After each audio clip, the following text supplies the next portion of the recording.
name is Nicky Sinha and a very warm welcome to our YouTube channel. In the last few lectures, we've had a discussion regarding some of the important Sufi saints. We discussed the gurus of Sikhism, alright. So, today's discussion is going to be the important Bhakti saints who were there in India and what their contribution was, what they believed in and all of that. Now, you all know that Bhakti movement in India started only with South, that is in Tamil Nadu with Alvars and Nayanars. So, we will first discuss the Bhakti saints who were really popular in Tamil Nadu, particularly South, and what their contribution was. Okay. Now, this is just the part 1 of the lecture. We will have part 2 as well. Okay. So, the first Bhakti saint we're discussing is Shankaracharya. Now, he was one of the mystic Bhakti poet, saint leaders who gave new orientation to Hinduism. So, what orientation? Let's talk about that. So, where was he born? He was born in Kaladi in Kerala, alright. And he propounded what? He propounded a Advait form of Bhakti. Alright. Now, if you all remember, I had already discussed these philosophies with you in one of the YouTube lectures. So, you can always go back to that if you're not able to understand what is Advait or the other things that we'll be discussing. So, philosophy, and he obviously discussed the idea of Nirgun Brahman. Now, what is Nirgun Brahman? Brahman here again does not mean the one. Brahman here means the God, Brahman. And he's talking about Nirgun Brahman. So, a Brahman or a God which is without any attributes. Okay. Now, in Advait, the reality of the world is denied and the Brahman is considered the only one reality. We have already gone through this, so I'm not repeating it once again. Now, Upadesh Shasari, Vivek Chudamani, Bhaj Govindam Stotra are some of the works which have been authored by Shankaracharya. So, it is important to remember these names. Alright. He also wrote commentaries on Bhagavad Gita, Brahma Sutra and Upanishads, and he had set up mathas in Dwarka, Puri, Sringeri and Bridharat, right? So where did he set up math? He set up mathas in Dwarka, Puri, Sringeri and Badrinath, okay? So these are the places he had the mathas at, okay? So again, let's revise. He was born in Kaladi, Kerala, propounder of Advait philosophy. Alright, these are the works which he had written. These are the works on which he written his commentaries. And last but not the least, these are the places where he set up his mathas. Okay, next one. Next we have Ramanuj. Now, Ramanuj, he was a 12th century philosopher or a 12th century Bhakti saint, okay. So, he was born in modern day Chennai, fine. And what was he preaching? He was preaching Vishisht Advait, okay. What was he preaching? He was preaching Vishisht Advait, fine. According to Ramanuj, Brahman is an entirely personal God, alright. Now, what he's saying is, he's preaching Vishisht Advait. Now, as you all remember, I have discussed all of these philosophies in one of the YouTube lectures, so let's not go there. So, according to him, he was a firm believer in Vishnu and his avatars, alright. He believed that Vishnu has created the world out of his love for humans and he is the one who controls the humans in every step of the way, okay. Now, he also advocated Prabhat Marga, okay, Prabhat Marga or the path of self-surrender. So, he said that if you have to become one with God, you have to completely surrender yourself. You have to give up yourself to God, alright. That is what Prabhat Marga means. Now, he invited downtrodden people to Vaishnavism and advocated salvation by bhakti. So his followers actually came from a variety of backgrounds, particularly the downtrodden who have been denied salvation according to the Vedic traditions or according to the Brahminical traditions. All right. So he invited them to his fourfold and said that they can achieve salvation through bhakti or through intense devotion. Okay. He authored some of these books. So we have Shri Bhashya, Vedant Deep, Geet Bhashya, Vedant Sar. So these are some of the books which he has authored. Moving on to the next. Next we have Vallabhacharya. Now he was born in Benares into a Telugu Brahmin family. He propagated the doctrines of bhakti through God Krishna, whom he addressed as Srinath Ji. So, these are all followers of Vaishnavism only, guys, right? It's just that they are worshipping different avatars of Vishnu, fine? So, he addressed Krishna Ji as Srinath Ji. Also, all right. He also founded the Pusti Marg, which is the path of grace. What does it mean? A path that teaches a devotee how to offer selfless love and devotion to Srinath Ji without expecting anything in return. Okay, so what is this path? This path is of selfless love. Okay, so what you do is you offer your selfless love to Srinath Ji or to Krishna Ji and you expect nothing in return. No material benefits, nothing at all. What you expect is that what you have given, you've given love, so what you expect is love.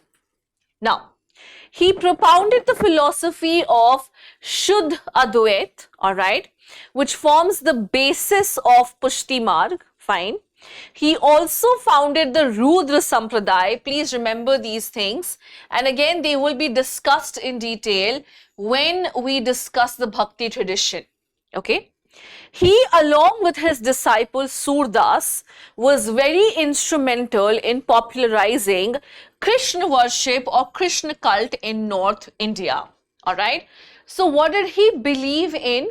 He believed in Pusti Marg, which is the path of selfless love and devotion towards God, and you expect nothing in return but love from God. All right. He also propounded the philosophy of Shuddha Advait, fine. He also founded Rudra Sampradaya, fine. And him, along with his follower Surdas, is said to have been responsible for what? Responsible for making the Krishna cult very popular in North India. Okay. Next one that we have is Namdev. Now, he is a Maharashtrian saint who flourished in the first part of the 14th century.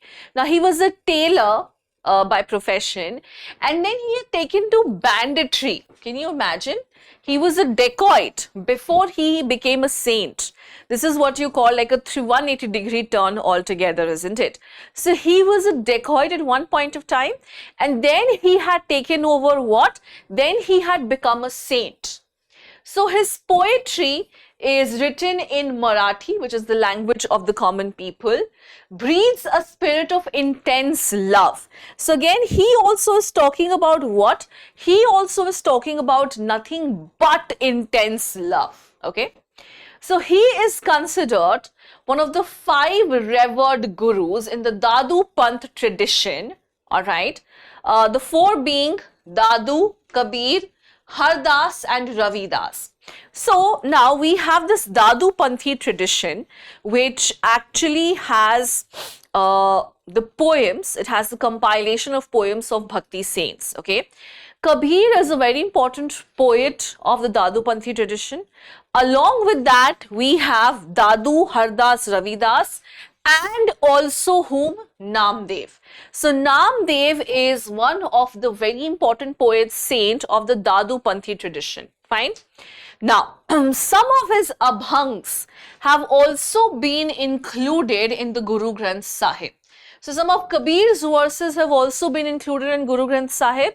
Similarly, the verses of Namdev have also been included in Guru Granth Sahib. Now, He is said to have traveled far and wide and engaged in discussions with the Sufi saint at Delhi. Now, next what we have is Tukaram. So he is a 17th century poet saint. He is the contemporary of Maratha ruler Shivaji. Very good. And saints like Eknath and Ramdas. So not only was he a contemporary of Shivaji Maharaj, but he was also a contemporary of saints like Eknath and Ramdas. Okay. His poetry was devoted to Vithoba or Vitthal, which is again an avatar of Lord Vishnu. Okay. Now he is known for his abhangs, dohas. Now what are dohas? Dohas are basically something which will tell you their message in just two lines, right? Like for example, we have Rahim's dohas or Kabir ke dohe. So they will tell you their message in just two lines, isn't it?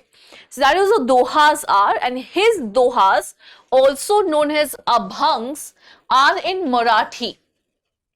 Alright. Which are a rich heritage of the Gatha or Gatha. What is Gatha? Gatha is devotional poetry. Alright. So his abhangs are also about that. His abhangs are also teaching you devotional poetry. His abhangs are also teaching you intense devotion and bhakti. Alright, and they were also responsible for creating a background for Maratha nationalism. Now, he laid emphasis on community-based worship with spiritual songs called kirtan. So I'm sure you know what kirtan is, where people just intermingle together, where they sit together and they have these beautiful songs which they sing in praise of the deity. And this is what spiritual singing, or this is what spiritual worship is known as. Okay. Now, last but not the least for this class is Ramdas. He was a renowned spiritual guru and he contributed to the building of the Maratha Empire under Shivaji. Okay. Now, these are some of the works that he has written. So, he has written Das Bodh, a treatise on Advait Vedant. Again, we have already discussed these things, so I'm not going into details once again. The language which he has chosen is Marathi. Why? Because they always preach in the language of the common people. Okay. So this deals with a wide range of topics, but obviously on the spiritual lines. All right. So it deals with topics like spiritual life, what are the characteristics of a guru, what are the necessities of a guru, the qualifications of a true disciple, what is Maya, what is illusion, what is the importance of spiritual disciplines, true and false knowledge. All of these things have been discussed in detail. Okay. Now, so his other works are Karun Shatakain.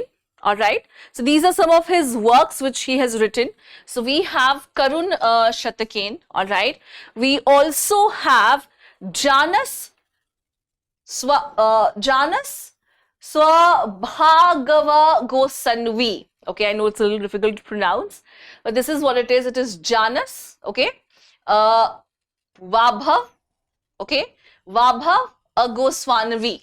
Okay, I know it's a little difficult to pronounce, but you can always break it. Janas Vaghab Goswanavi. And he's also written what is known as Manesh Shlok. Okay, these are some of his important works. Now, he was strictly against caste discrimination and he encouraged women to take part in religious work. Let's revise him just quickly. Fine. So he was a renowned spiritual saint and he made a huge contribution towards the establishment of the Maratha Empire under Shivaji. Fine. He has written what is known as Dasabodha, which is a treatise on Advait Vedant. Fine. Again in Marathi, and he has talked about a wide range of topics. Alright. He's talked about spiritual life, the necessity of a guru, the qualities of a guru, what are the qualifications of a disciple, what is the need of a disciple. He's talked about true and false knowledge, etc. Fine. Now, these are some of his works which he has written. So this include Karun Shatikan, fine, Janas Vasvabho, okay, Janas Janas Vabhav Gosanvi and Manesh Shlok. These are some of the works that he has written. Fine. And he was strictly against caste distinctions, obviously did not believe in any kind of class discrimination, and he really wanted women to come out in huge numbers and perform their religious rites. They did not have to be dependent on men, and obviously he was against this belief that women could not achieve salvation on their own. Definitely a firm believer that women were able to attain salvation on their own. Okay. So these are few bhakti saints that we have discussed today. So we have Ramdas, Tukaram, Namdev, Vallabhacharya, Ramanuj, Shankaracharya, and yes, yeah, that is it. So we started with Shankaracharya, who is a believer of Advait. Fine. Then we have Ramanuj, believer of Vishishta Advait. Then we have Vallabhacharya. He founded what? He founded the Pusti Marg, and he is a believer of Shuddha Advait. Fine. Then we have Namdev. He was abandoned at one point of time, turned into a bhakti saint. Fine. And he is considered to be a very revered saint of the Dadu Panthi tradition, and he has his works included in the Dadu Panthi tradition. Now, then we have Tukaram. All right.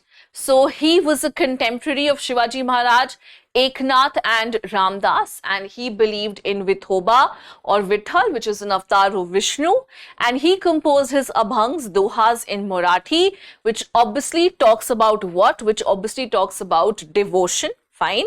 And he is also responsible for creating Maratha nationalism, and he emphasized on community-based spiritual worship, which was known as Kirtans. Fine. And lastly, we have Ramdas, all right. So he contributed a lot to the development of the Maratha Empire. He has written Dasha Bodh, which is a commentary, or it is a treatise on Advait Vedant, again in Marathi, and he has talked about various topics. These are some of the works that he has given. We have Karun Chatikan, we have Manesh Shlok, etc. And again, very much against the caste distinction. Okay.